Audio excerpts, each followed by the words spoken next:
Sigurado ka na? Yes, sir. Talaga. Pero itong fall sale na to, kapareho lang ng spring sale natin. Taon-taon naman pong nagaganap yan. Kaya okay lang kung halos wala nang pinag-iba sa ginagawa sa nakaraan. Kung sabihin ko marami pang pwedeng gawin. Kung mananalo ka lang ng maliit na kotse, di ba hindi ka sasali sa event na yon? Right, Director? Sa laki ng pinapasweldo ko sa'yo, you can afford a luxury car. So I expect you to come up with the best plan and not this trash. Ang target mo pala, kolektahin lang ang barya ng ordinaryong customers para sa konting appliances na yon. At hindi yung big-time spenders. Instead of a ref or vacuum cleaner, i-advertise ko ang designer fashion ng isang celebrity. I want the customers to go crazy over her coat, her bag, her watch. And do you know why? That is because a rich woman will spend a whole lot more compared to an ordinary housewife. Mas kikita ang department store. At mas mapupuno ang laman ng wallet mo, Director Park. Anong tingin mo doon? Talagang napakaganda po ng plano ninyo, sir. Yung contract sa model natin si Oscar, i-renew ba natin? Tuloy yun. Dahil sa dumarami ang Japanese tourist, lumalaki na po ang sales Alam natin. ko. Kung hindi natin i-renew ang contract sa kanya. Hindi mo narinig ang sinabi ko? Sabi ko tuloy ang renewal. Bakit? Ang iniisip mo ba hindi ko kaya o hindi ko gustong gawin yun? If I say that I'm going to do it, then I'll do it. I'll see you in 10 minutes. Ano pang ginagawa mo? Labas na.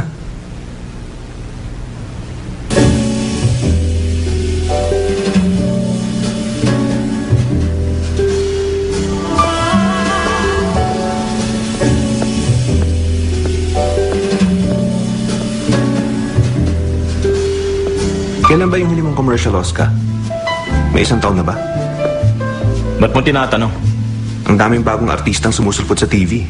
Pero hindi ka pa rin nagre-renew ng contract. Yun ba ang dahilan kaya nandito tayo? Alam mo, baka itong 7th album mo na ang tamang oras na mag-retire ka habang sikat ka pa. At baka ito na rin ang last chance mo for a modeling contract sa mall ko. Alam mo, Owen, opinion mo lang yun. And isn't my opinion always right? Alam mo, Oscar, hindi mahalaga ang pera sa mga katulad natin. Sa contract na to, ang mas mahalaga ay ang reputasyon mo. I'll tell the press triple ang talent fee mo. Sabi mo hindi mahalaga sa'yo ang pera. So bakit ako madedehado? Ba't di mo lang kaya ng talent fee ko? Hindi pwede yun. Pride ko naman ang matatapakan. Ano? Swapang ka talaga. Ewan, bahala ka. Mag-renew ka ng contract mag-isa. Alis na ako. Mas may sense pa sa'yo itong chick na tingin ng tingin sa akin. Mali, sa akin siya nakatingin. Bulag ka ba? Parang hinuubara na ako yan. Talas nga makatingin. Dahil hindi ko sinasagot ang tingin niya. Tigas ng mukha mo. Sigurado akong fan kong girl na yun. Gusto mo patunayan? Gusto mo mapahiya? Pupusta ka?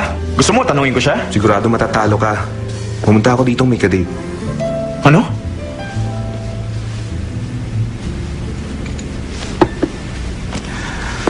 Mag-renew ka na bago pa ako maghanap ng bagong endorser.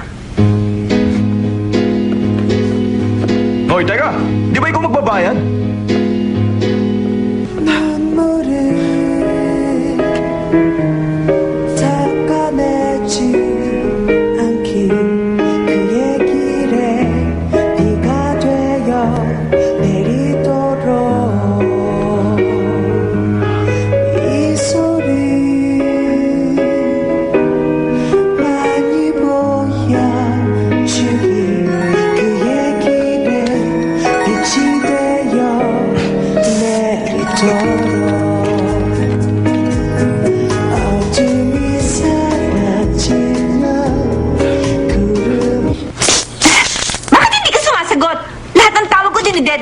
Pero yung tawag ng ibang babae sinasagot mo. Sabihin mo, ano bang lamang nila sa akin?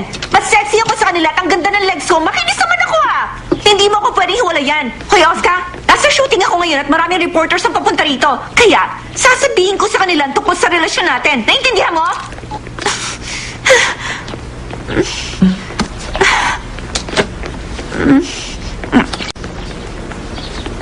Kanina ka ba nakatayo dyan, Bakit pa bumubuntot ka sa akin? Sabi ni Direk Jason, mag-practice tayo ng fight scene. Ay, nakakabwisit!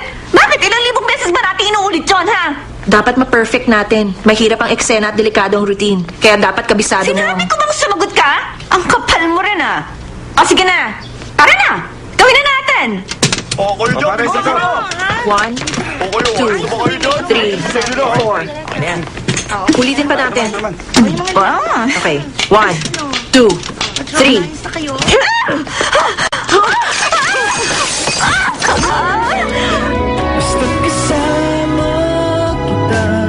nga sa Gapsong? Hahanapin ko lang yung lead actress, di ba? Magkano ang kinikita mo sa ganong trabaho mo? Pareho lang ang presyo kahit pa sa sikat na artista. May dagdag kung out of town na basta outdoor. Ano? Uso ngayon ang outdoors. Pwede sa bubong o kaya sa kawayanan. Sa kawayanan? Sino tong mokong na to? Mokong? Sino sinasabi mong mokong, ha? Gusto mong humarap sa abogado ko? Ako na magpapaliwanag sa nangyari.